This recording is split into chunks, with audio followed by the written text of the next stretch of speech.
Hi, Mark Jabin here, Medical Director for the Haywood County Health Department, and let's talk about this pandemic. I hope you're taking seriously the need to isolate if and as soon as you get sick. It gives us the best opportunity to trace, test, and contain, and it's the best way for you to help protect health and the economy. So today I thought it'd be time for our weekly update, and we'll touch on what's new with antibody testing, promising treatments, and what's happening with reopening. So first, our numbers. There have been a couple additional new positives this week, and the rate of increase the past 3 days has been less than what we had seen previously. The doubling rate appears to have gone from about 2.5 days now to around 4.5 days, and that's hopeful. But we still have to remain cautious because of the 14-day incubation period of the virus. It will still take another 10 days or so before we know the full effect of this spike. And we must acknowledge there is now community spread, which means that virus is around and not fully contained. Nothing has changed really around antibody tests. LabCorp now has the testing, but their literature states that they cannot guarantee their test will distinguish antibodies to COVID from other coronavirus antibodies. And this tells me we still cannot answer the questions we want answered. Have I had COVID? And if I have, am I immune?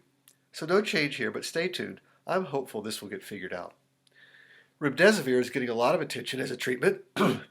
Early studies show a trend to help, but be careful, it's only a trend, by no means proven.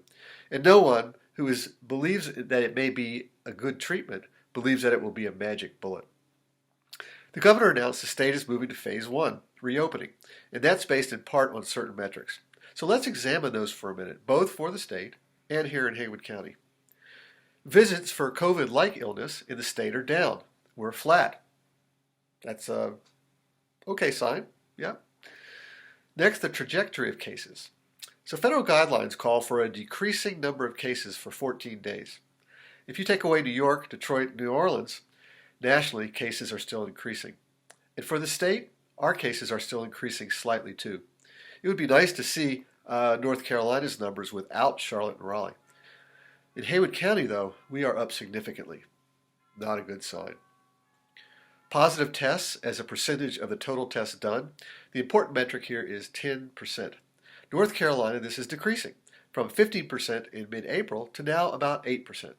In Haywood County, we are around 5%. But 10 days ago, we were at 1.7%. Not good for us. The number of hospitalizations is being tracked. The governor has concluded that for North Carolina, it's level. But if you take a close look at the trend line of their graph, it's actually still rising a little bit. Here in Haywood County, hospitalizations for suspected COVID have remained level, so might be a good sign. Contact tracing and testing across the state is improved here too, as is availability of PPE. Good news for both of us, and definitely a good sign. So no question that what's happening in Raleigh and Charlotte does not represent what's happening here. If we're better off, then we should be able to move more quickly. But if we're worse off, then let's acknowledge maybe we should be moving more slowly. And let's also acknowledge that phase 1 reopening turns up the heat on the pot here in western North Carolina. We already have significant spikes going on in Haywood County and Jackson County, not to mention the experiment going on in our neighboring states and the impact that will have on us. So draw your own conclusions about where we are. But if we are honest, it's a mixed message, some favorable, some not. And it's really only a guess if our situation is improving or getting worse. We need the next 10 to 14 days to be clear about where we are. But honestly, it does not change what we need to be doing to protect health and preserve the economy. So coming next, we're going to start a series entitled The Reopening Survival Guide. It will look at what each of us can do to reopen here in Haywood County and western North Carolina safely and profitably. So remember, protect yourself and protect others from you. Now that we have community spread, any one of us could be an asymptomatic carrier. And please, please take seriously the need to isolate if and as soon as you get sick. It gives us the best opportunity to trace, test, and contain. And it's the best way for you to help protect health and preserve the economy. So be well, stay emotionally connected, and physically distant.